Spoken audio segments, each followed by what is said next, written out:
నీకు ఎప్పుడో చెప్పా 2 ఏళ్ల క్రితమే నేను, మళ్ళీ 2029లో సపోర్ట్ చేయకపోతే ఈయన బతకనివ్వడు. ఈడనేది ఉంటే పవన్ కళ్యాణ్, జగన్ అనేవాడు బతకనివ్వడు.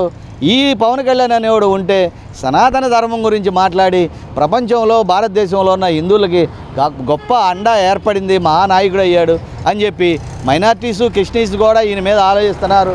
మరి ఎర్రచంద గంధపు చెక్కల స్మగ్లర్లు కానీ, అట్లాగే మొన్న సీజ్ ద షిప్ అని అక్కడ మాట్లాడిన మాటలు కానీ, షిప్ను సీజ్ చేసిన విధానం కానీ, విదేశ స్మగ్లర్లు కూడా అట్లాగే ఈయన ఆధ్వర్యంలో పనిచేసేది సో చంద్రశేఖర్ రెడ్డి ఆధ్వర్యంలో పనిచేసే స్మగ్లర్లు కూడా ఆపిన విధానాలు కానీ ఇవన్నీ చూసి అయ్యా మరి ఎవరు ఏం చేస్తారో తెలియకుండా ఉంది.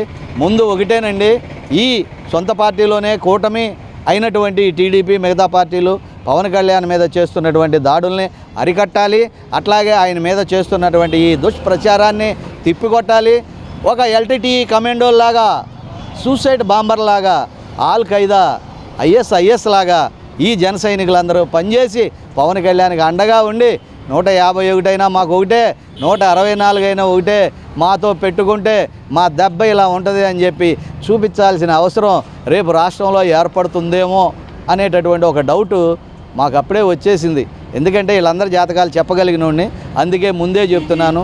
ఉగాది తర్వాత ఇంకా మార్పులు జరిగే అవకాశాలు ఉన్నాయి. ఏ మార్పులు జరిగినా కానీ పవన్ కళ్యాణ్ బొచ్చు పీకలేరు, ఆయన నిజాయితీని ఎవరు శంకించలేరు.